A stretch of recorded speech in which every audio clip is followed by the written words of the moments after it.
نماز نہ پڑھ رہا ہو. یہاں میرے پاس ایک بھائی ہے, کہتے پوری زندگی نماز نہیں کبھی پڑھی تھی, آپ کے لیکچرز دیکھنا شروع کیے, خوف خدا طاری ہوا, داڑھی رکھ لی, اللہ کی طرف لگ گئے, اب ہر بندہ سمجھاتا ہے. کہتا ہے پہلے میں نشہ بھی کرتا تھا, مجھے آج تک نہیں کسی نے کہا تم کس طرف لگے ہوئے ہو.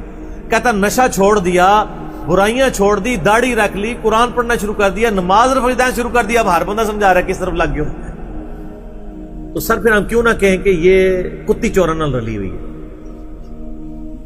یہ لوگ جو دین کے محافظ تھے یہ دشمن بنے ہوئے دین.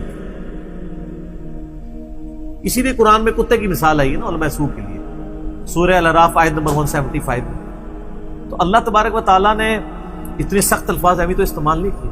وہ لوگ جو پہلے بازو سے پکڑ کے مسجدوں سے نکالتے تھے, اب ان کی جرت نہیں ان کے ساتھ کھڑے ہو کے لوگ آمین اونچی کہہ رہے ہیں, رفع دین کر رہے ہیں, ان کو کچھ بھی نہیں ہو رہا, کیونکہ ان کو اب بہت کچھ ہے, بس وہ نہیں سہمے ہوئے ہیں نا, بس سہم کے, بس یہی تو ہم چاہتے ہیں. ہمارے یہاں پہ ایک بھائی ہمارے محلے میں ہی ہیں, نسلاً دیوبندی تھے, اللہ نے ہدایت دے دی, ویڈیوز دیکھی, رفع الدین سے نماز شروع کر دی. اب وہ انہی کے وہ استاد وہاں پہ جو دیوبندی مفتی صاحب تھے, وہ ہر جمعے میں ان کے خلاف تقریر کرتے تھے, اور ہم نے لوگوں کو اتنا حوصلہ دیا ہوا ہے کہ آپ کے ساتھ جو بھی کریں چپ کر کے سنتے رہیں, کیا کر لیں گے. تو وہ تقریر شروع کرتے تھے, وہ جناب پہلی صف میں کھڑے ہو کے سنتے شروع کر دیتے تھے, ٹھیک ہے, پڑھ رہے ہیں, پرواہ ہی نہیں ہے. تو کچھ دنوں بعد نا مولوی صاحب نے ان کو کہا کہ یار آپ دوسری مسجد میں چلو. اس نے کہا ہم تو بچپن سے آپ ہمارے استاد ہیں, قرآن آپ سے سیکھیں, ہم تو ادھر ہی نماز پڑھ رہے ہیں, اگر آپ سمجھتے ہیں ہمارا نماز کا طریقہ غلط ہے تو آپ ہمیں بتا دیں. وہ کہتے ہیں نہیں یہ تو طریقہ ختم ہو چکا ہے. تو اس نے کہا جی میں عمرے پہ جا رہا ہوں, تو مجھے آپ ذرا یہ لکھ دیں کہ نماز کا طریقہ ختم ہو چکا ہے اور اصل طریقہ وہ ہے, تو میں ادھر عرب کے علماء کو ملوں گا جہاں سے اسلام آیا ہے, میں ان سے تصدیق کروا کے لے آؤں گا کہ آپ کا طریقہ منسوخ ہے. تو آپ کا کیا خیال ہے, انہوں نے یہ کہنا ہے. تو وہیں وہ ٹھوس ہو گئے. پھر دوسروں نے کہا کہ مولانا صاحب میں آپ کا دلی طور پہ بہت احترام کرتا ہوں, آپ مجھے اگر مسجد سے نکالیں گے بھی نا تو میں کوئی برا نہیں مانوں گا. ادھر بات ختم نہیں کی, میں ایک اپلیکیشن جا کے دے دوں گا تھانے میں کہ یہ مولانا صاحب مجھے نماز نہیں پڑھنے دے رہے, تو میں اتنا احترام آپ کا کرتا ہوں کہ میں آپ کو ہاتھ نہیں لگاؤں گا, میں تھانے میں ہی اپلیکیشن دوں گا. ہم تو گستاخی نہیں کر سکتے, پولیس والے جانے اور آپ جانے, ہم نہیں آپ کو ہاتھ لگائیں گے. وہ دن ہے, آج کا دن ہے, کبھی نہیں چھڑا ہوا. تو یہ آپ یہ نسخہ بھی نہیں. اور یہ پتہ کیوں کر رہے ہوتے ہیں, ان کو پتہ ہے کہ یہ 1 سے 2 ہوں گے, 2 سے 3 ہوں گے, 3 سے 4 ہوں گے. یہ کمزور بنیادوں پہ کھڑے ہوئے, ان کو پتہ ہمارے پلے شاہی کوئی نہیں ہے. ہم تو کہتے ہیں آپ سب کو سنیں, یہ کہتے ہیں آپ علی کو نہ سنیں. ایون وہ تو باقی آپس میں بھی ایک دوسرے کے بارے میں کہتے ہیں نہ سنیں, کیونکہ ان کو پتہ ہے ان کے پلے شاہی کوئی نہیں. ہمارے ایک بھائی ہیں, وہ ریورٹ ہوئے تو ایک دیوبندی مفتی صاحب کے ساتھ اٹیچ تھے, ان کے والد صاحب بھی تبلیغی جماعت میں تھے, بڑے کٹر نسل در نسل دیوبندی چلتے ہیں. جب وہ چینج ہوئے, ان کے چھوٹے بھائی میرے درس میں آتے تھے, تو وہ پھر آنا شروع ہوئے. ان کو پتہ چلا میرا چھوٹا بھائی گمراہ ہو گیا, تو پھر وہ بھی گمراہ ہو گئے 2-3 ہفتوں کے اندر. تو اب وہ 30-40 سال سے اٹیچ تھے ایک مفتی کے ساتھ, اور سارا ایک پورا سلسلہ ہوتا ہے, آپ کو پتہ ہے. یہ ان کی جس طرح مزارے ہوتے ہیں نا, مزارے اور میراثی ہوتے ہیں, اس طرح مولویوں کے مقتدی ہوتے ہیں ان کے ساتھ اٹیچ, پکے, ان کو چندے دینے والے, ان کے آگے ان کے لیے لڑائیاں لڑنے والے. چاہے یہ لادہ بات ہے کہ کل کو پکڑے جائیں تو ان کے خطرے بھی نہ ہوئے ہوں. ہمارے ڈیفنس کینٹ کے ایریاز کے اندر کئی مفتی پکڑے گئے ہیں جن کو چیک کیا تو ہندو تھے, خطرے نہیں ہوئے تھے. ان مفتیوں کے لیے کتنے لوگوں نے لڑائیاں پوری زندگیاں مول لی ہوئی تھیں. یہ لادہ بات ہے, خطرے بھی نہ ہوئے ہوں, ٹھیک ہے.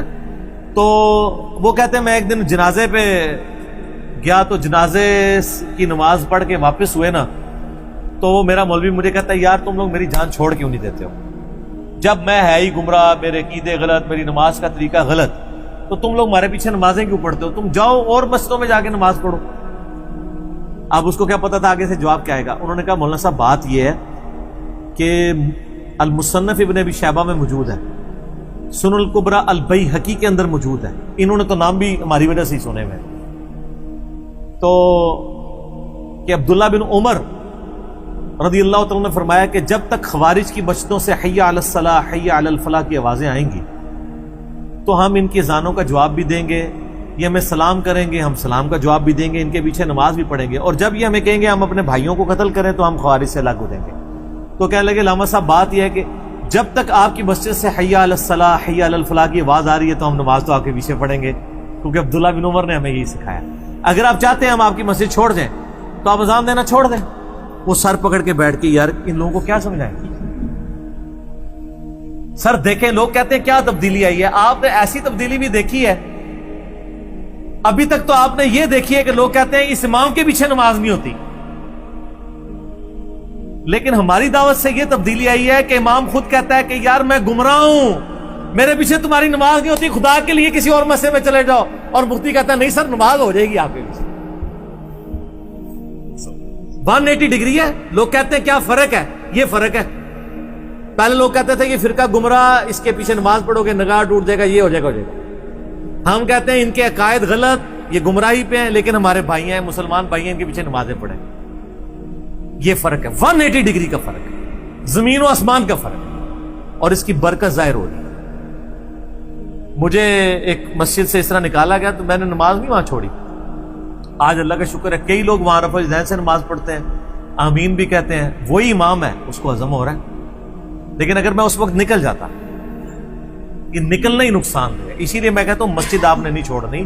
میں بار بار کہتا ہوں حضرت عثمان غنی کا فتویٰ قیامت تک کے لیے ہمارے پاس سند ہے، صحیح بخاری 695 نمبر حدیث، کہ لوگوں نے کہا کہ اے امیر المومنین ہمارے امام تو آپ ہیں، اور مسجد پہ فتنوں کے امام کا قبضہ ہے، وہ ہمیں نمازیں پڑھتا ہے، ہمیں گناہ میں مبتلا ہو جانے کا اندیشہ ہے، ہم نماز اس کے پیچھے پڑھ لیں۔ تو سیدنا عثمان نے فرمایا نماز تو مسلمانوں میں ایک نیکی کا کام ہے، نیکی کے کاموں میں ان کا ساتھ دو، برائی میں ان سے لگے۔ یہ حضرت عثمان نے جو فتویٰ دے دیا ہے نا، قیامت تک کے لیے ان لوگوں کا منہ بند کر دیا جو چھوٹی چھوٹی بات پہ کہتے ہیں فلاں کے پیچھے نماز نہیں ہوتی، فلاں کے پیچھے نماز نہیں ہوتی۔ اس سے بڑا کون فتنہ پرور ہو سکتا تھا جو خلیفہ راشد کے خلاف بغاوت کرنے کے لیے آیا ہو؟ اور امام بخاری نے پھر اس حدیث پہ باب باندھا ہے بدعتی اور باغی کے پیچھے نماز کا حکم۔ نہ صرف حضرت عثمان نے کہا بلکہ امام بخاری نے وہی رزلٹ نکال لیا۔ تو سر بریلوی دیوبندی اہل حدیث شیعہ کو قاتلین عثمان تو نہیں ہے، نہ انہوں نے حضرت عثمان کو کوئی قید کر دیا ہے، ان کے جرائم کی فہرست ان سے کم ہی ہے۔ جب تک کسی شخص کو آپ کافر ڈکلیئر نہیں کرتے اس کے پیچھے نماز بالکل درست پڑھیں، نماز پڑھتے رہیں۔